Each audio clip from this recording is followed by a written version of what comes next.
While Oregon's governor now sending state police into Portland after a weekend of deadly violence, the governor mobilizing state troopers after the head of Homeland Security said he might send in federal agents, even if state and local officials don't want the help. They have failed to protect their communities, specifically in Portland. And we've seen that. We have over 90 arrests, 74 different criminal citations that the FBI is pursuing against individuals. We need Portland to step up, bring this violence to a close, and I think you'll see a lot of this go away.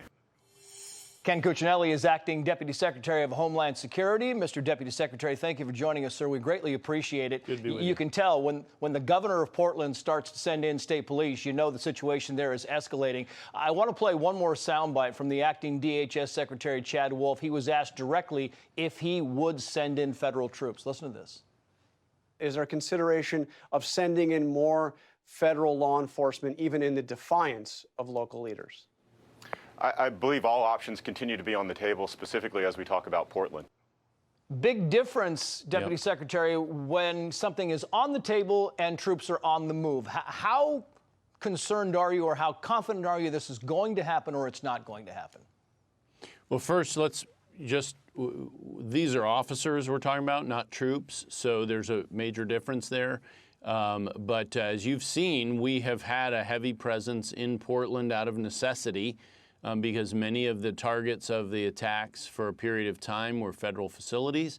And as the Secretary said, it is very much on the table to expand those numbers again. We still have an augmented group of officers there, including investigators participating, HSI investigators alongside FBI investigators now. They have added some as well. So there's a lot of activity in Portland, but it hasn't stopped the violence. You've seen the formula for stopping the violence in Kenosha, and unfortunately, Governor Brown and Mayor Wheeler refuse to utilize that simple formula. And the president has been pushing them to do that. We stand ready, absolutely ready, just like we were with Kenosha, to move on a moment's notice to finally bring an end to 3 months of violence. It is not complicated, but it does take the political will and the commitment to do it. Yeah, my apologies if I said troops. I meant federal agents, sir. Thank you for that. I understand. In an open letter to the president, the Portland mayor, Ted Wheeler, said the following here, quoting, "We don't need your politics of division and demagoguery. Portlanders are on to you. We have already seen your reckless disregard for human life and your bumbling response to the COVID pandemic, and we know you've reached the conclusion that images of violence or vandalism are your only ticket to re-election." And then the president responded to him saying, quote, "He tried mixing with the agitators and anarchists, and they mocked him. He would like to blame me and the federal government for going in, but he hasn't seen anything yet. We have only been there with a small group to defend our U.S. courthouse because he couldn't do it," intimating that there might be a bigger group going in the next time, sir. Yeah, no, absolutely. And the president has made it clear that he wants those options maintained available. And look, we're dealing with a mayor who hates President Trump more than he loves the people in Portland.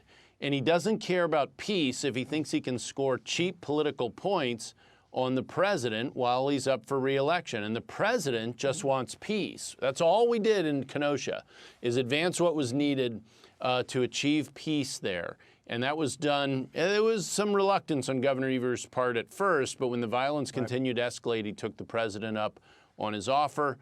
You've got over 200 DOJ participants. You've got some from DHS. You've got 2,000 National Guard. It works if they would take the president's formula in Oregon. But the reason they won't is simply because the president wants them to do it. That's the only reason they're doing this. And it's terrible, it's pathetic, and it's horrible leadership. You mentioned Wisconsin Governor Tony Evers there, and we should note that the governor has asked the president to stay away, and the president has just tweeted a short time ago that he's going to Kenosha tomorrow. Yeah. If federal officers do go back in to Portland, sir, will the strategy be different or very much the same? No, I would, we went in under certain circumstances, and when we say went in, augmented beyond just the Federal Protective Service. We're always in Portland, but we still have an augmented number of officers there. And we'll deal with the circumstances at the time. They aren't the same as the end of June, beginning of July, so I don't want to say it'll look the same as early July again if we undertake that. It could be very different, particularly now with heavy DOJ participation. Yeah, things have certainly changed. Acting DHS Deputy Secretary Ken Cuccinelli, thank you, sir. Good to be with you.